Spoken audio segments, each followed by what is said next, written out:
Hi, and welcome to Film Friday number 13 for April 16th, 2021. My name is Darlene Tate. Following today's film news roundup, we will be chatting with Ken Shapkin. Ken is a well-known member of our film community, so please stay tuned. And as usual, all links that we mention will be provided, and this week, just for fun, we'll also include a QR code that you can scan if you have a reader. And if you have any film news for the region or would like to talk about your project, any casting or related film news, please contact me at filmfriday@darlenetate.com. And don't forget to like, subscribe, and feel free to share away. It has been a relatively quiet film week in the region as productions are either ramping up or ramping down, including American Dreamer, Wedding Veil Wishes, and Rescued by Ruby. To the north of us in the Parksville region, Chesapeake Shores is back. This much beloved Hallmark series returns for season 5 following a 1-year COVID-related hiatus. So all you dedicated Chessie fans should be getting some new episodes before too long. IATSE, or International Alliance of Theatrical Stage Employees, have launched a new website, ourwork.ca. We've included a link here, and this site will provide you with all kinds of details on how to get trained and what IATSE does for its membership. As many of you have seen in recent weeks in the media, Camosun has received $150,000 worth of funding to further advance the Camosun Film Studio educational component. Again, more details here at the link. And if you would like to be part of the Whistler Film Festival screening committee for Whistler Film Festival 21, there is an application link included. So if you love film and have a discerning eye and are ready to sit down and watch and review a number of films, go to this link, find out a few more details about what's involved, and get your application in. April 21st is National Canadian Film Day, bringing you free movies all day, everywhere. There are a number of sponsors that will ensure you can watch and participate through your television and via different streaming networks, link provided. And a reminder to put May 1st to May 31st onto your calendar for Cinevic's 9th annual Short Circuit Pacific Rim Film Festival. There will be 50 short films in 10 on-demand screenings from 25 regions around the Pacific Rim. A single screening ticket will cost you $10, or you can buy a festival pass for $45. But as of Monday, April 19th at 12 noon, Cinevic is releasing a limited number of early bird passes for only $30. Again, $30, limited number of passes only, and they will be released on Monday, April 19th at 12 noon. I've got it on my calendar. And now, if you don't already know him, I can't wait for you to meet Ken Shapkin. Ken has been an active participant in the film industry for many years, including the last several years here in Victoria. Ken has an amazing background. With over 50 projects under his belt, Ken has made a name for top quality, world-class productions.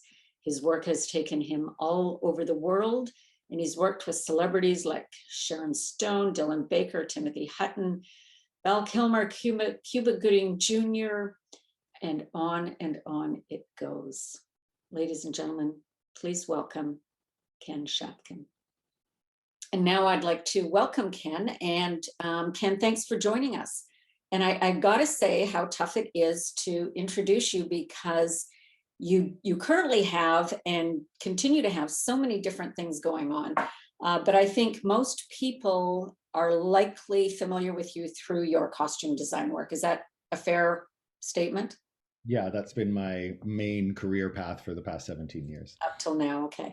The other problem is going to be keeping this to a reasonable length, because as I was doing research into you, I just got more and more fascinated, and I ended up with so many questions and so many things I wanted to talk about.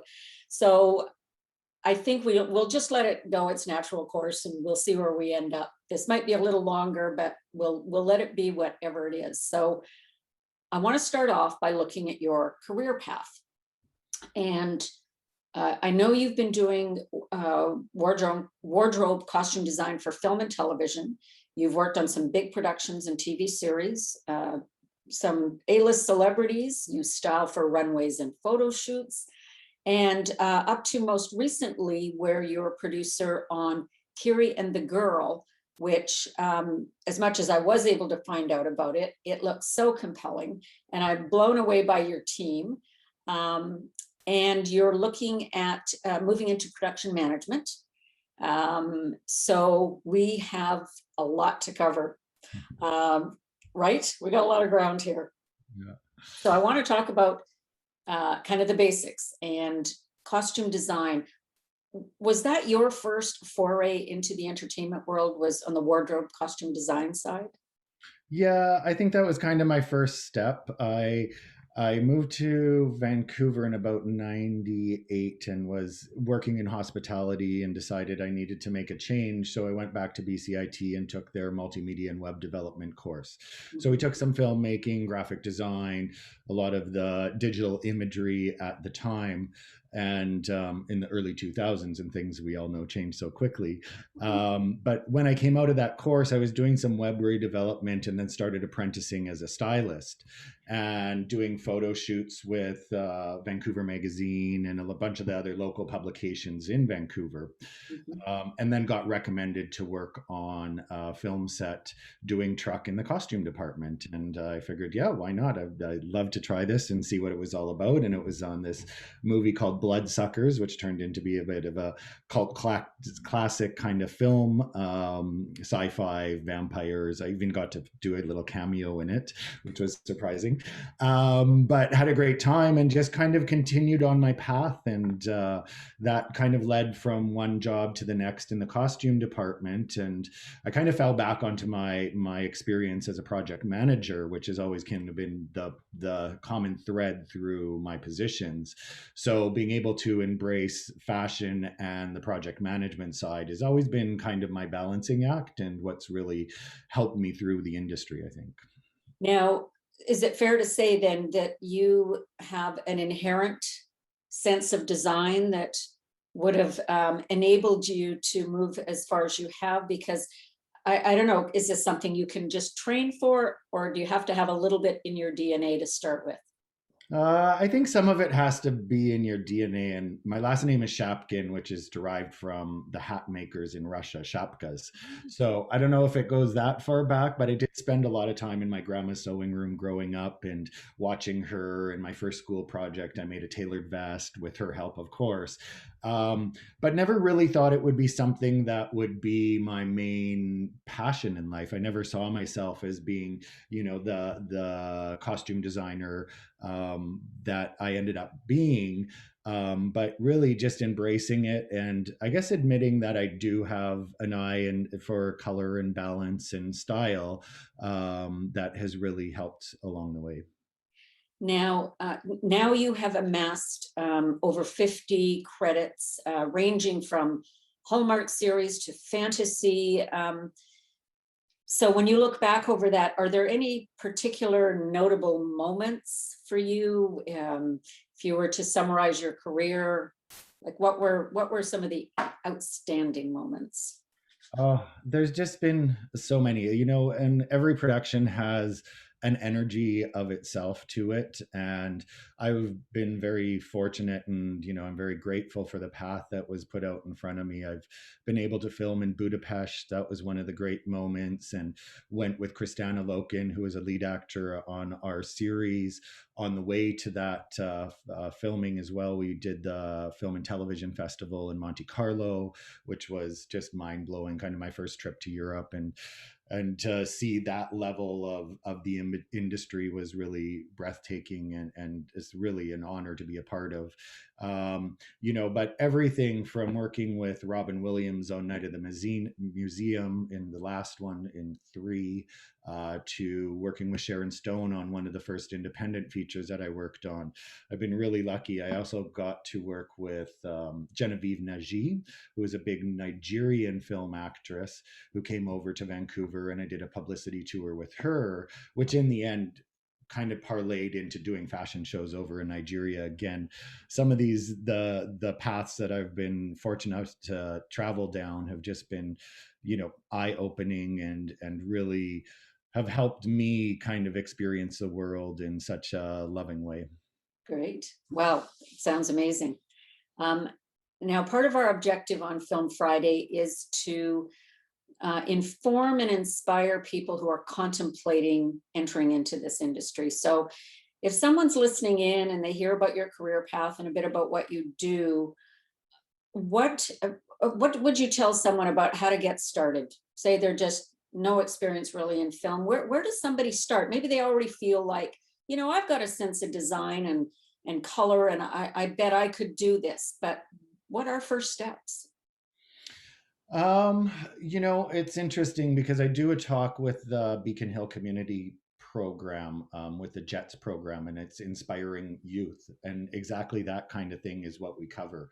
Um, I basically do a mini recruiting fair and go over all the different job opportunities within film, because often people don't realize how vast the base of talent that we need, from costume designers to accountants to caterers. So it's really finding your passion, and sticking to your truth. So if it is costumes that you love, then there are so many social media outlets right now where you can get connected to independent filmmakers, via Facebook, via places like Cinvic. Communities like that would be a great starting point, because once you get out, even if it's starting as a PA, a production assistant, and getting your feet into the film atmosphere, it really opens your eyes and shows you all the potential. I think one of the problems that you mentioned, that I have so many hats, is that our industry allows for so much growth and so much advancement and so much different opportunities. So the main thing about our industry is we're looking for dedicated people who have a good work ethic and are easy to get along with. So if you're reliable, you have passion, and you're willing to show up and take on the world with whatever they throw at you, this is the industry for you. Well, I'm thrilled to hear you talk about getting a start through indie, because that's one of my passions is indie film, and I think it is a brilliant training ground for people who are contemplating the industry, and it allows you to experience a scope of work that takes quite a while to achieve in larger productions, commercial productions. So I'm thrilled to hear you mention that. And that's, funnily enough, that's where I met you. Mhm. Was on the set of Babalu. Yeah. So it's also great that you're still out there, kind of, even though you're probably so busy earning a living doing this, that you're still also participating periodically with indie film, which I know pays. If you're lucky, you might get a little bit, but Mhm. oftentimes it's just an exchange of favors amongst filmmaker friends. So Yeah. And it's sharing that passion. It's amazing, even at 17 years in the industry, that everybody around us who are in the community do independent projects. Curie and the Girl, the one that we have coming out that we shot over Labor Day weekend, is a beautiful, beautiful piece, and it was a Canada Council project. For me, I kind of grew up in the commercial film and television world. So I stepped right into that atmosphere. But once we put this project forward to Canada Council and got the grant, it kind of sparked me for a little bit of change. And that's kind of what drove me to go to the New York Film Academy and re educate myself for one more time. I think I was hitting that, need I say, at 45-year-old point of my life, and I was like, okay, I have another 15 years in the industry, what am I going to focus on? So I really wanted to take the bull by the horns and get a bit more involved in the production side, and I knew I needed to re-educate myself. So NIFA had a great 8-week program where somebody with me with a lot of film experience could come in and kind of level up. And going into being a producer on our first independent, I really wanted to come in with a knowledge base that I felt confident and could carry the project well. So we're just so excited to share this project with the world, and it'll be premiering this summer in the Carleton Film Festival in June. And the trailer, when can we expect to see a trailer? Trailer, we're in final tweaking of it. This project, it's loosely based around Curie Geen, who's a Tlingit um, community member, and she kind of reclaimed her indigeneity through going to art school.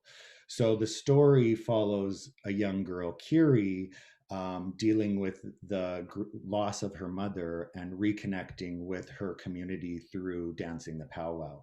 And Kiri herself has danced over 50 powwows. So it was just a magical production to be a part of. And I'm so honored to be able to help the community experience and tell this story, and just so grateful to be a part of it all. It was really heart touching, and this story just resonates so beautifully. There is quite a bit of visual effects and tweaking in it, and that's kind of where we're at. We're just the last final touches on locking the picture with all the visual effects and all of the color correction and the sound, and it's a lengthy process getting all of those pieces perfect. So we're definitely hoping to have the trailer finalized within the next week or two at the very latest. Well, I can imagine, Ken, between your eye, and I know Margot was one of your co-producers, Mhm. and to know some of her work, I can imagine. I have a feeling we're going to see something quite special. Yeah, we're all looking forward to sharing this with the world. And it's one of those projects, passion projects are what kind of keep our heart light pumping when we work in the film industry, because in many times we do have jobs in the industry as well, and when a project comes behind that you can really put your whole heart into, it comes across on the film as well. So everybody from Grace Dove, who was our director and her first directorial debut. Oh, uh, well, now I saw her credits. She was also attached to The Revenant, wasn't she? yeah, she is, yeah. Wow. Yeah, she's quite an accomplished actress, and through work with Carmen Thompson, who's another local island costume designer, we were, Yes. yeah, able to get in touch with Grace, and Grace just brought youth, energy, light to this project in a way that you dream every director will bring that leadership and guidance. And we're so privileged to be able to work with her, and Sterling Bancroft was our DOP. So we really had an amazing team, not to mention the cast, like Tamo Pinkett and Isaac Grant, who plays Curie, and it was kind of her debut performance. And Barbara Patrick were kind of the leading roles, and kind of led the whole cast, which was just amazing. It's a lot of beauty, and we're really looking to share language, culture, and give respectful storytelling to the Indigenous communities of the coast. And I think it's important too that this is an Indigenous story told by Indigenous people. Correct. Yes. Yeah. So I think that's important for people to note.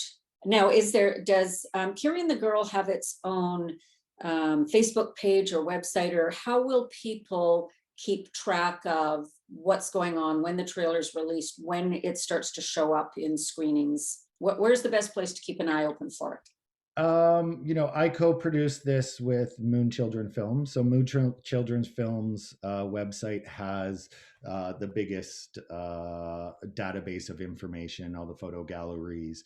We release everything there. Moon Children Films on Facebook as well. Cadence Productions on Facebook. Yeah, we pump it all out. Okay, I will put links below so that people can make note to follow that. Okay, so moving along. So tell me more about your costume rental house. This sounds like a pretty significant undertaking. I'd love to hear what's your vision for this. Well, like most costume designers, once you've worked in the industry for a while, it's part of your job requirements is you have a kit for your costume. We have truck kits, which include all the things from slippers to rubber boots to undergarments and thermals and towels and laundry equipment and or laundry cleaning supplies. So basically, over my 17 years working in the industry, I've amassed a collection of clothing and supplies needed for filming television and movies. So over the past 3 years that I've been here to the island, I moved my kid out from the mainland and had a 600 square foot lockup space that our film community used kind of on more of just a private level. So Carmen and the other designers here on the island would rent kits from me, Christy Kinghorn, and we would just rent to the productions coming to the island. So I just had the opportunity to take over the old, I think it was a Diabetes Association space at the Esquimalt Atom Storage. So I'm moving from a 600 square foot to a 1700 square foot space. We're just in the process of building out permanent racks because one of the things is it's just my little space before was so overwhelmed that you literally had to climb over racks to get at what you needed. So workplace health and safety will thank me for making this a much user friendly space. But with the industry growing as it is on the island, it's these kind of infrastructures that's going to make the industry stronger. So it's really just putting the assets we have to use and making them accessible to the community. And I hope to be able to work again with the Beacon Community Center and help them get some work placement for kids getting a start in the industry, and just having them restock and help us set up some of the barcoding systems and get an experience in there as well. So it's really education and support are the two things that are still in the development really with our industry here on the island. So every piece of that we can get in place to help the industry is important. So it's a place where we can learn, it's a place we can rent, it's a place costumers can come together on the island for support and supplies and not having to run to Vancouver all the time for little needs. You were recently quoted in the Douglas magazine with the topic specifically that you were addressing was the film studio. I mean, the studio when it happens will be amazing, and I say when it happens because I'm a firm believer, like Kathleen, like yourself, that this is a natural progression for the island. We see huge productions coming over here, like C, which was the Big Apple production that was shot up island. Chesapeake Shorts have been coming again and again to North Island and built their facility, a smaller, single functioning kind of space for them. We've had it down here with the Pup Academy series taking over warehouses and building their studios. Yes. So people are finding creative ways to do it now. And it is understandable. It's a huge undertaking. It's the, multi-million dollar project to get a studio up and going. And even in Vancouver in their early days, we really took the backing of a strong commitment by a studio or a warehouse or studio or to come in and say yes, we're going to be renting there for the first year, and then you're on the road and running. So I feel like everybody's moving towards it. Yeah, I was part of the committee, presenting to the Saanich Council about the economic impact. I've been behind studio growth on the island and will be for the whole time I'm here because it is a piece that's needed. But like I said before, I think it's the studio and the education, because we need to have trained people to come in and take these positions on the island as well. And from the recruiting fair that we started with the Film Commission 3 years ago, almost now. The- Um, 3 years ago, the big one where the lineups were around yeah, the block and it's 1,400 people or something like that. It was great, but it's like that's a kind of interest we need to build off of, and having education on the island that's accessible to people, and then having the studio where we can get these jobs coming in on a regular are the two key pieces.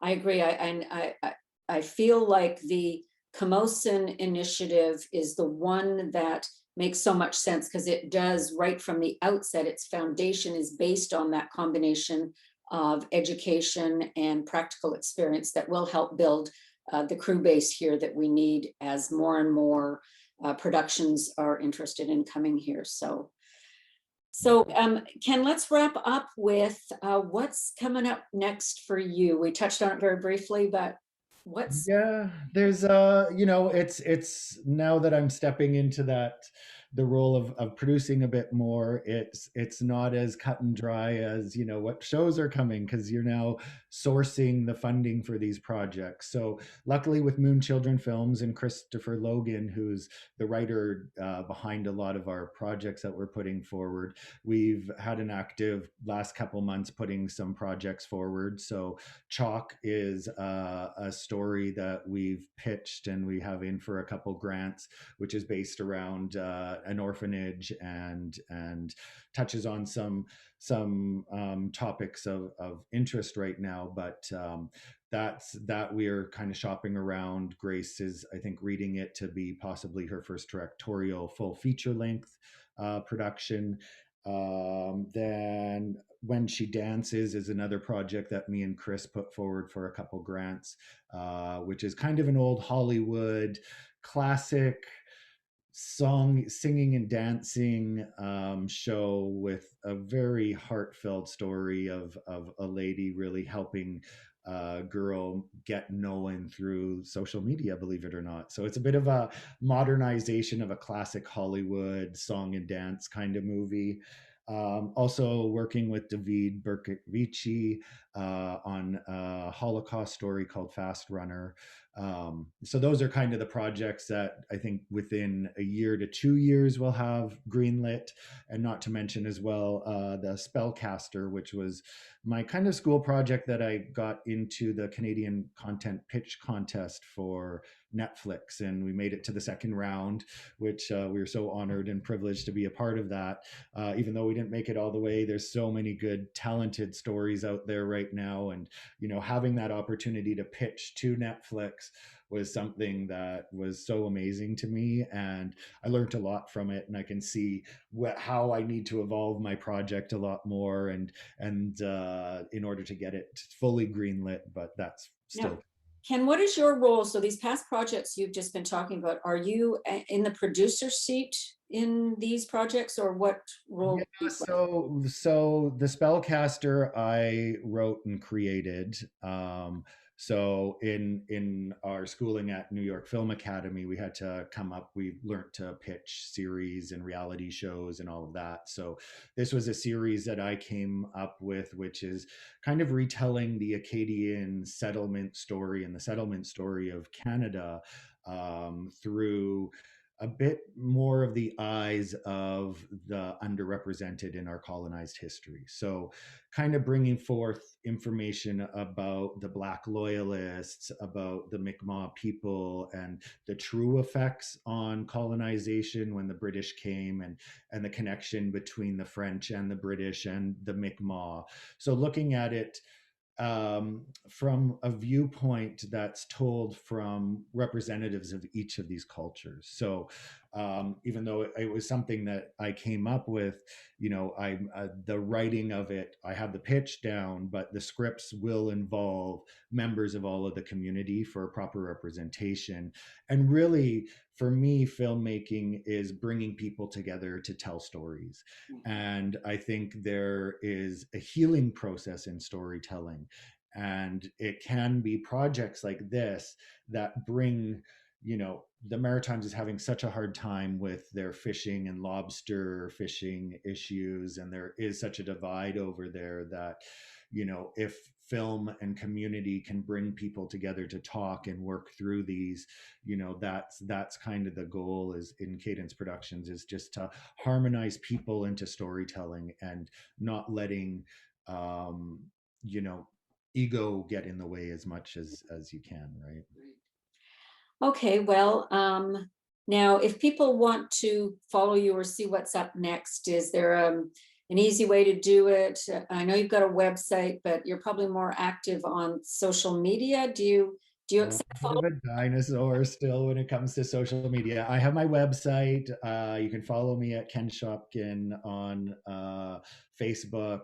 I do have a Twitter or a Instagram account for Ken Shapkin. And there is one coming for Cadence Productions, but it's not up yet. So right that? now, between the website and Facebook, the old school method is still kind of my go-to. Mine as well. So Cadence, is that your production company? Yeah, Cadence Productions I formed in 2016, and it's kind of the umbrella for KIT, which is our costume rental house, and for the productions that I'm working with Moon Children Films. Wonderful. Well, it's been exciting for me to talk to you because you are such an integral part of our community. You have so many exciting things going on, and I'm just delighted that we had a chance to share that out a little bit further, a kind of a more rounded version of what you're up to in film. So thanks for donating all your time today and for the work you're doing in film, particularly in the education and getting people trained and excited about participating in the industry. So thank you, Ken. And thank you. It's amazing that you're supporting our community in this way, and this weekly talk is really a nice added extra to our community. And I've been watching all of the presentations and really enjoying them. So keep up the great work yourself. Thanks, Ken. All right. Okay, talk to you soon. Cheers. And cut. And I just realized something I wanted to mention too, and I forgot, was that you're going to be working with Jane Charles on, yeah. Rescued by Ruby. Yeah, that was going to come into there, and it's like for me, yeah, I'm excited about definitely working with the whole crew from Ruby on their new project, Rescued by Ruby, and that will be starting with over the next couple months. And that's one of those things for me too, trying to find that new role as I evolve. I think that's one of the things that I'm looking forward to, and maybe activating my DGC membership is my next step, just to get into production management, which is which is That's like quite a journey that you had posted, that they're going to make you go back to square one, that I guess they don't consider anything transferable, any of the skills transferable, or yeah, unions are sticky that way, and it's fine. Like I get it, and for me, it's really having that ability to be a production manager is a safety net for me, because when you're producing, it's bringing the projects to light. So to be able to do what I know I have the skills for, but because I'm coming from a different point, and even so much, if I would have taken training in BC instead of New York, or instead of LA with the New York Film Academy, I would have been able to bypass some of those. So uh, it's kind of like a little. It's maneuvering, and I mean, even when I got into IATSE, I got in when there was an open door, and there's always ways, we know in the industry that doors open for you, but it's just having the patience and letting them fall into place. Great, So Ken. I'll let you go and get on with the rest of this glorious day here, even though I'm going to be sitting at the computer, but still I can see it from here. So yeah, anyway, so thanks. That was great. I thoroughly enjoyed it. great. And I can forward you a copy of the poster too for Curie. Terrific. Thanks. I will drop that in during our conversation. Okay, great. Okay, great. Thanks, Ken. Yeah. Bye. Bye bye.